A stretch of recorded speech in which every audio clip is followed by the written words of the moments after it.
everyone, and welcome to Celebrating Cinema, a podcast for the love of cinema. I'm your host, Lara Gomans. Before we begin, don't forget to leave a review and follow us. It really helps us keep making this podcast.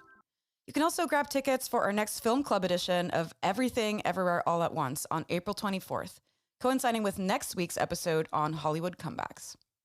For this episode, Kiriko sat down with Dutch documentary filmmaker Luuk Bouwman to discuss his latest film, Propagandist. The documentary examines one of the most prolific yet largely forgotten figures in Dutch cinema history, Nazi propagandist Jan Teunissen. After his failed attempt to create the movie William of Orange, a Dutch equivalent to D.W. Griffith's racist epic Birth of a Nation, Teunissen found himself shut out by the Dutch film industry. But with the rise of the Nazi occupation, he seized an opportunity to fulfill his filmmaking ambitions.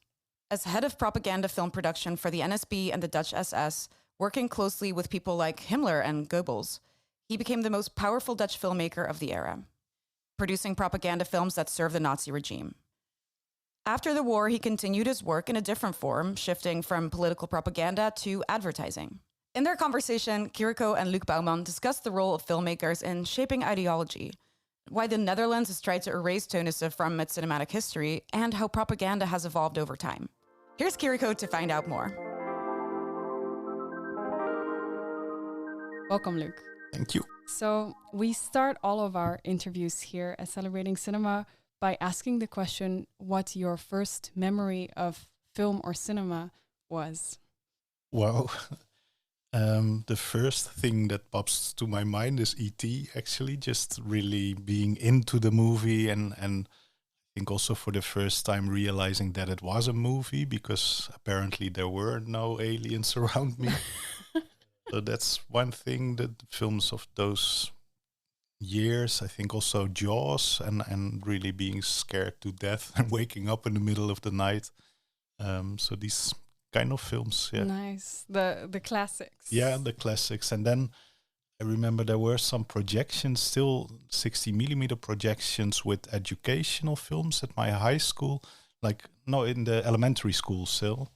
And these were old films, and I do remember that I was kind of fascinated by the machinery and the man that was putting the film inside, and that suddenly you realize that, okay, this is something that somebody made and you projected. And wow, they brought the projector to your school. To my school, yeah. I think it was a really outdated system, but they would still do this once in a while. And there was one film about vandalism and trying to teach kids that they shouldn't vandalize things, but of course it worked the other way around, that everybody was cheering for the vandals. Yeah.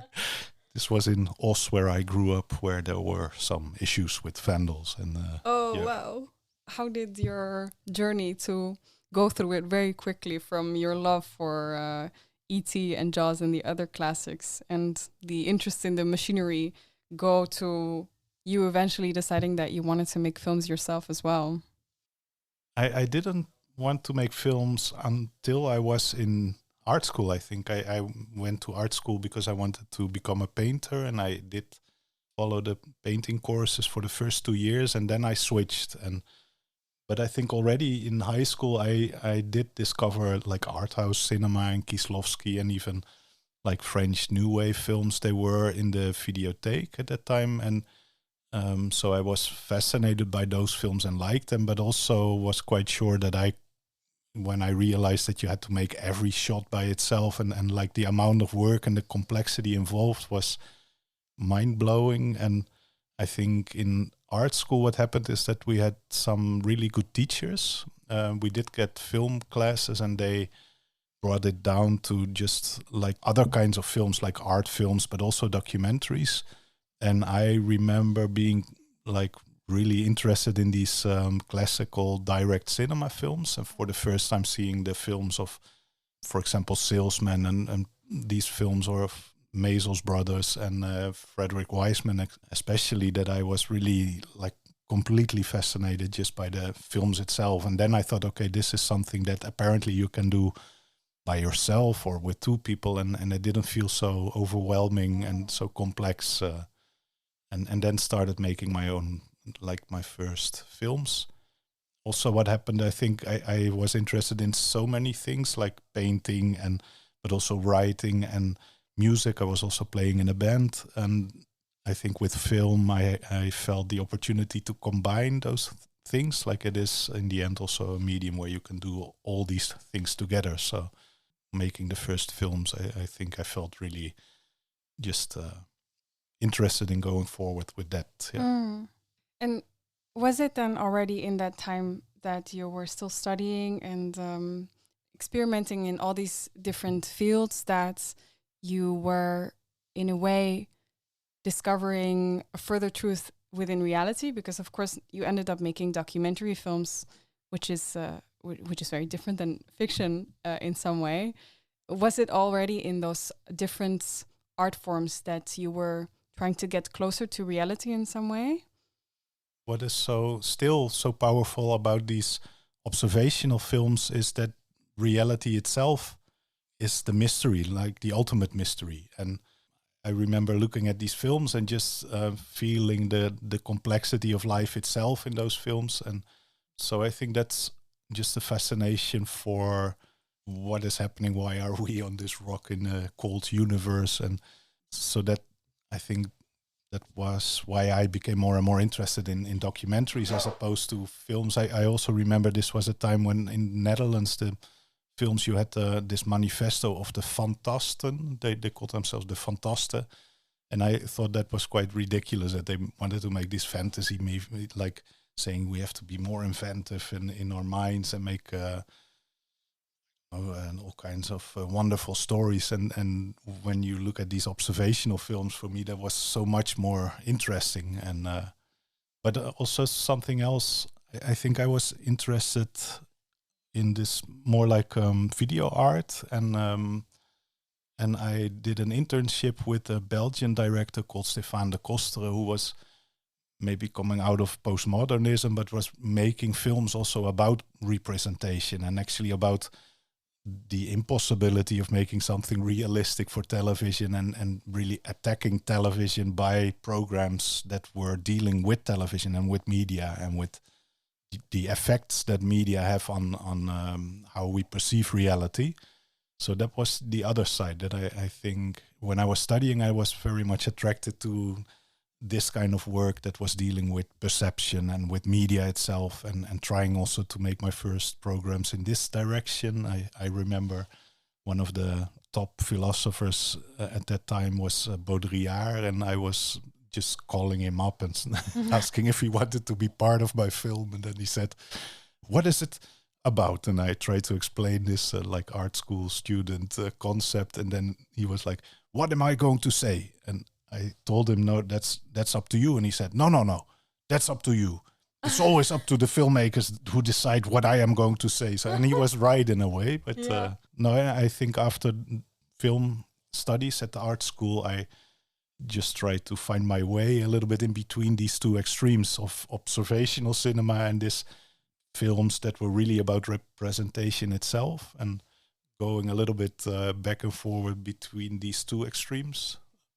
Now you made a film about someone who is so important in our cinematic history. And I actually, after watching your film, I realized that I watched his film Shabbat at film school without realizing who he was. And I think it's a name that I had never heard of before, or never really remembered as someone important in that way. I'm curious how you first got to know about Jan.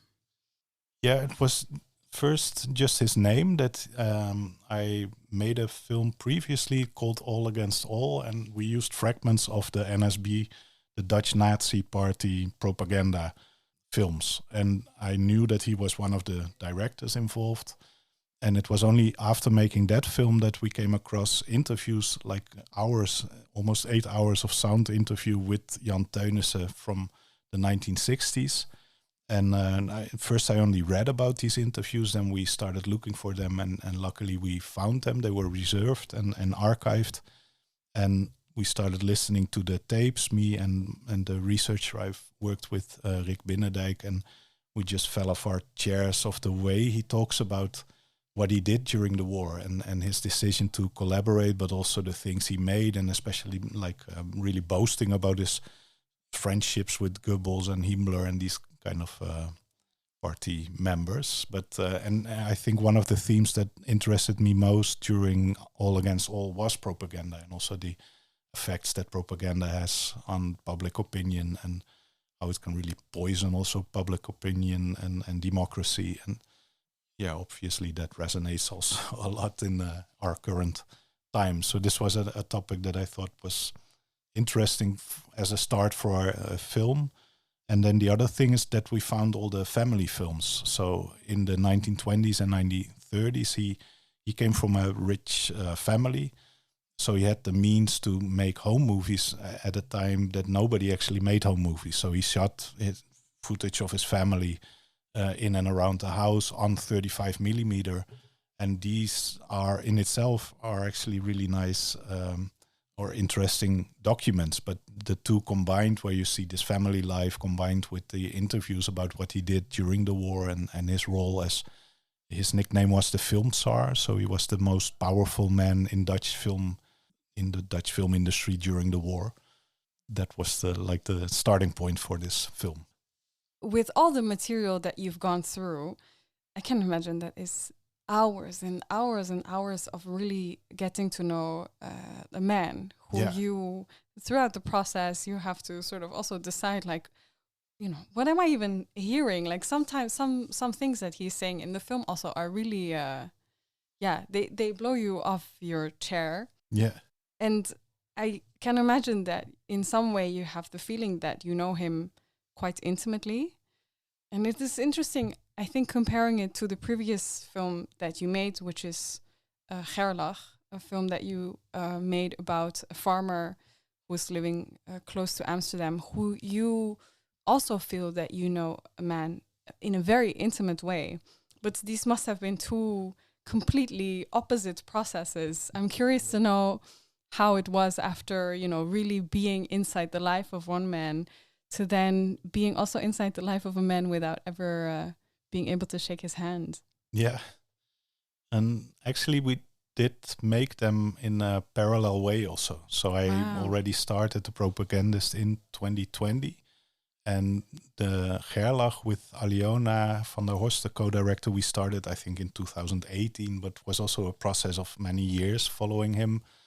And so they were, like you say, really opposite kind of characters, where with Gerlach you feel this like humanity and this just interpersonal relation with friends that are heartwarming, and also dealing with life in a way that is humbling, you know, and with all the tragedy in his personal life that he went through, and just dealing with this and still being a friendly person and not being resentful towards life and towards other people. And then Jan Teunissen, who is really in many ways the exact opposite, who is out there to take revenge. You feel in many ways like he made this big feature film before the war called Willem van Oranje, like a Dutch birth of a nation kind of project. I think he must have had in his mind, but it became like a really horrible flop. And it was written, how do you say, in de grond geschreven, like it was really burned to the ground. Yeah,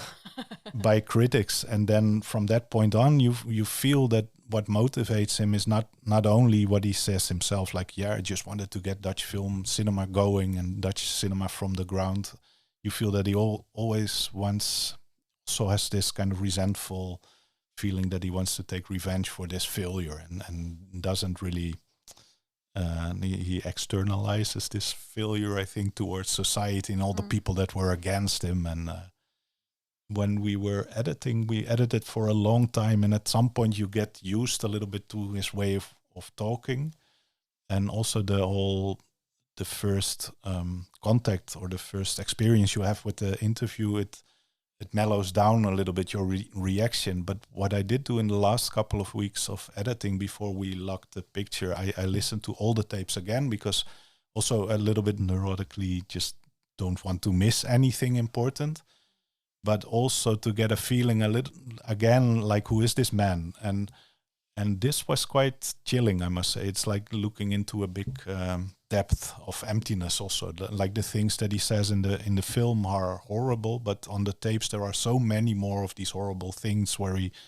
basically rationalizes the Holocaust in many ways. Like he says, yeah, if you have a totalitarian state, of course you need to pick your enemies that are causing trouble. And it's like, yeah, but you're part of it. Like he doesn't see his own role in it.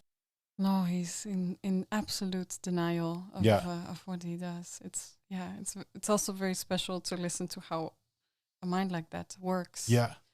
But one thing that I find very beautiful and special in your film is that there's quite some moments where I, to some extent, I understand where he's coming from, because you start your film off with this very beautiful home video material that he shot, which is truthfully very beautifully made, and you through those videos also really understand that he's trying to sort of discover this medium, and you understand his love for cinema, which, as someone who loves cinema, I see where he's coming from. Yeah.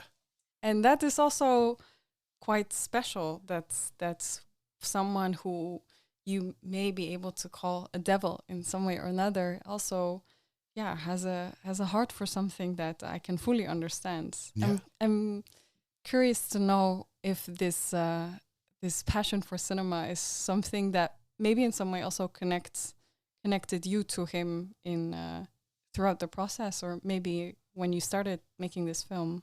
Yeah, no, exactly. I think many filmmakers share this. If you put it positively, it's this love for cinema, but then there is also a part of cinema that is quite opportunistic, where you need funds and you need to create this persona that is friendly and nice to work with, and it has an opportunistic side. And I feel that he is like this part of the filmmaker has radicalized with him, where at some point he didn't care at all where the money comes from. He's just working towards his own goals. So I think in a classical sense, he is this Faustian figure that wants to make art, but then sells his soul to go to any length to make films. And but I think it's, he starts out with these a couple of really nice films and intimate films, where a little bit in the style of Joris Ivens and these filmmakers that came just before him. But also when you listen to him, it feels to me that he wants to become a filmmaker more than he wants to make films. Interesting. So he's trying to be part of this history of filmmakers, and wants to be part of like an art history. That's what I feel. He wants to be an important filmmaker, even more than just make films. And that's also how you look at the pictures. Sometimes he poses with these scarves around his neck, and he really looks like this auteur, and he's pretentious also. You're like, this kind of guy. Interesting. In some way, this question, when does your own ambition start to work against the people around you? When does it become egoistic and it doesn't help anybody but yourself? I think that's a good question that also, even in my life, I ask myself sometimes, why am I doing this? No, there is a part that is really, you need to be somewhat obsessive to finish a film even, because I remember the first times just finishing a film, it was quite shocking to me how much work it took. And compared to, I also played in bands, but it felt to me that being in a band was much more relaxed than finishing a film, which is crazy. All the details and at some point nobody cares anymore except for you. I mean, when you're starting out, luckily now there are more people invested, but that is true. Yeah. And that's maybe also why I see a small bit of myself in Jan Teunissen, where I see there's some part of Cuckoo where you have a passion for something that nobody around you sees where you're going, but you have to go there in some way or another. Yeah. Yet this Adorno, the sociologist, he had an F scale for fascism. So he would say if somebody did a test, you could rate really high on the F scale, and then you were almost like full-blown fascist. And you could make like a T scale, though, for filmmakers, how high you rate on this Teunissen scale of like radicalized opportunism. I think I would be quite conscious of where the money comes from and I mean, it's easy to say from here, from my privileged position, not having to make these kind of decisions, but I think I wouldn't take the path he went on. No, it's easier when you think of it in the times of now. Yeah. I was thinking about it this morning also, like, who would know? Maybe if I would have lived during this time, I would have also crossed boundaries that I would now, that I stand by. But then I thought, no, in this political climate, I think I would not make the same decisions. No, I would be pretty sure. This process of making this film has been different, I think, from every other film that you've made before, where you, of course, you did shoot material, but it is only a small part of what the entire film was. I'm curious to know if that process has been very different for you, where the material was mostly already there rather than having to find or look for it in the world. Yeah, I started out with this ideal in my head that I would make a simple film with just archive and just the interview. And then working on it, at some point I felt the need to do some extra filming myself. And one of the things was that I just looking around, I found that some of the buildings that he lived in his life were still there. And I just felt that there was a need also in the editing to get a different kind of tempo for the film than the shots that he made himself. So the problem with editing was that all the films that they made, many of the films that they made had these really short shots, like 3-second shots. And to really listen to his voice and not to be distracted by all the cuts in the image, I was looking for ways to slow down the tempo, where you get this feeling of, somebody mentioned slowly cooking of water, this feeling that you're around somebody who's at first maybe not like an evil guy, but then turns out to be in the end. I think it helped the editing mostly that we did extra footage apart from the film that he shot himself. And for example, the buildings were there, but also the historians that made the recordings, the sound recordings of the interviews with the filmmakers that you hear in the film, they are still both alive. And I was also looking for a way to counter Teunissen' story, although subtly, not making this big comment like, yeah, he's evil. I mean, we know this, hopefully, like the viewer will know that this is a bad guy, but just to react to some of the things that he says. And I really liked just during the research, I saw the face also of the historians when they listened back to the recordings. So you get this indirect emotion of what you can feel yourself through like the faces of the historians. Yeah, true. Also because after a while you do indeed get used to sort of this absurd way of speaking. Yeah. That sometimes you need someone else to tell you that it is absurd what he is saying. That's true. And that there is another perspective, or that there is an outside of his own story. Yeah. One thing that I thought was quite brilliant by the end of the film is that you see that Jan Teunissen, after the war, he delves into a more commercial approach of filmmaking. And it really awakened a light in me to understand how the processes of propaganda are in some way very clearly linked to how propaganda was originally made and was then used in a more commercial or capital context. Yeah. Was that something that you learned from Jan Teunissen and through his career? Or I'm curious to know what your decision making was upon putting it to ending the story in that way. Yeah, I think listening to the interviews with these men and finding out that they were all involved in industrial films and advertising after the war, that brought the idea like, oh, there is a continuation. And as you say, it's the same thing. And they, at some point, they didn't use the word propaganda anymore. They changed it for advertising, but it is the same thing. And I think also if you listen to what sometimes filmmakers are asked, why did you make a commercial for this and that? And they get into the same kind of language that Teunissen is also talking in when he talks about this collaboration. So it's also about like not really taking responsibility. If I don't do it, somebody else will do it. But it was interesting just to see also the kind of films that they made were, for example, for KLM and for airplanes and for like the big container ships, for Shell and these kind of companies that you think are causing many of the problems we are today in. And also the invention of cliches, and that started, of course, before fascism, but it is a continuation when you look at the films of Reinier Meijer, who was involved in these NSB propaganda films, or Nederland film. He films these windmills and an image of the Netherlands, like this romantic image of water. And then after the war, he makes these tourist films about Amsterdam and attracting American tourists to come to the Netherlands. And he uses the same images. And he says it himself. It's basically the same film as I did in 1942. And I used the same music. And yeah. And I think it has to do also with this, just finding the cliches in culture that will work best on an emotional level, and tulips and windmills, where when we see it will be like, okay, there we go again, no? But then apparently it works for the rest of the world, and it works as a symbol.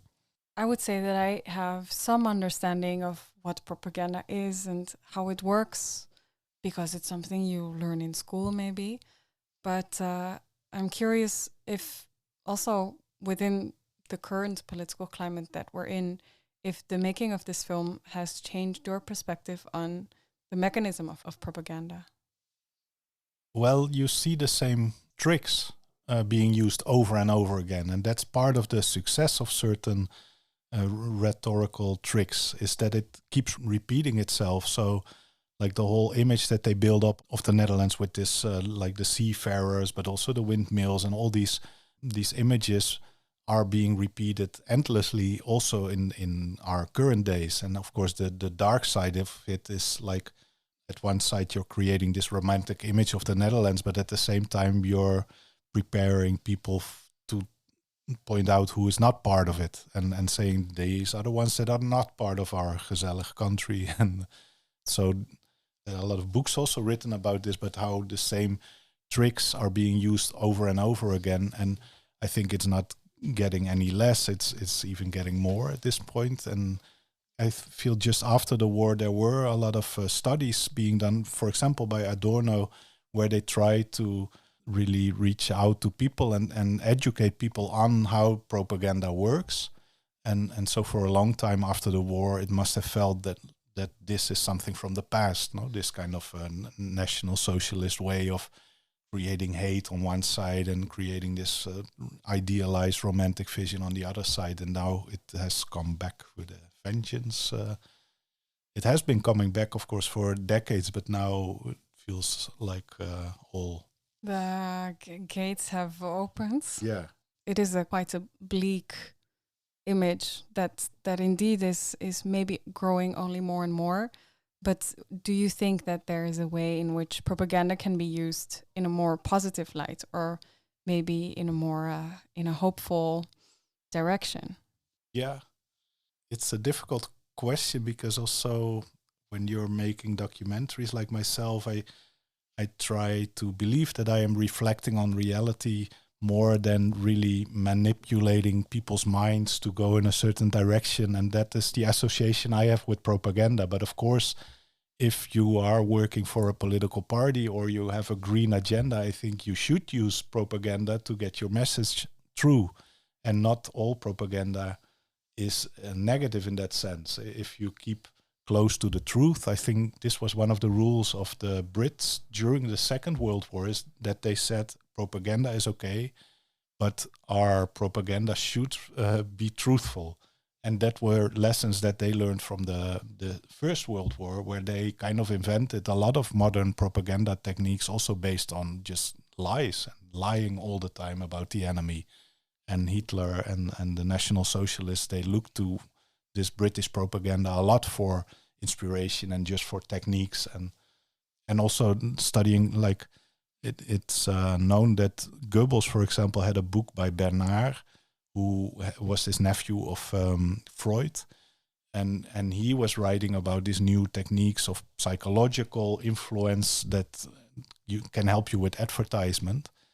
So I think you could use propaganda in the right way, but there's no textbook for it because it depends, of course, on what you believe is the right thing to do.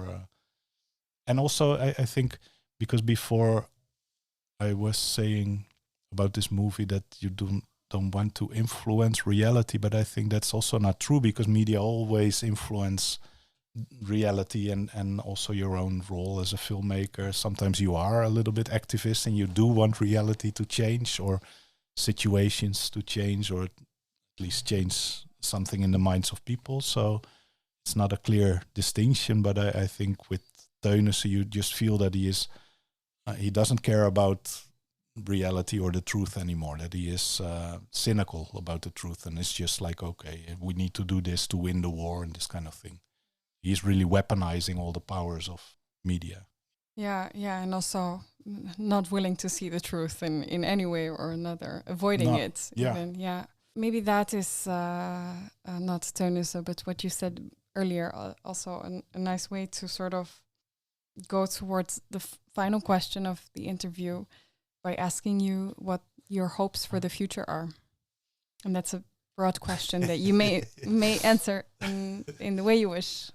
I will give a different answer in the morning than in the evening, I'm afraid. No, these are not really hopeful times, but then, of course, people are resilient and there are always people that react in ways that are surprising. And so we'll see how this turns out. But at the moment, of course, things are not looking too bright, which in many ways it's also surprising if you grew up as I did, like from the 1980s on certain themes. For example, racism. It felt for a long time that these like really racist, seeing racist people that are overtly racist, it felt like remnants of the past. And this has turned around a little bit, like not a little bit, like a big bit. Sorry, how am I going to make this? No, that it's so, it came back so strong, like, and so purposeful and so powerful, and that is really scary. Yeah, I'm not saying anything new.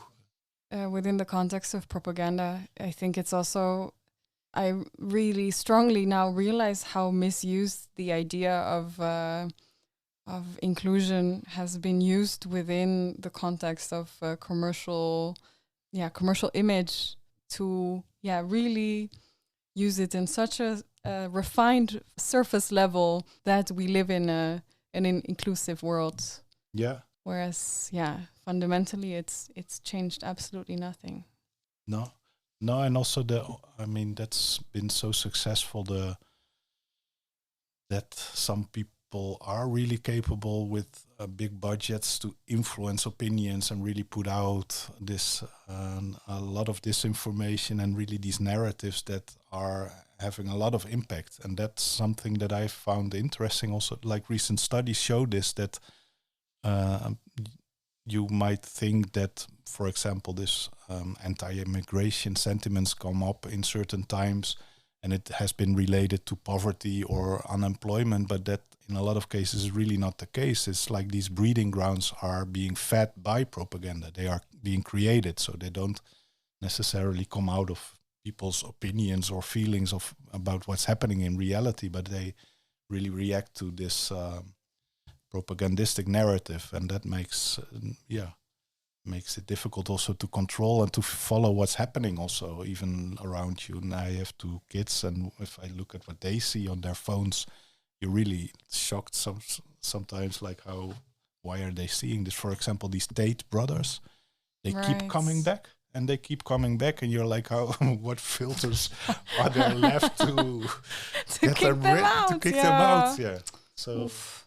Yeah. Well, let's hope that your film can offer some perspective also on our current times. Thanks.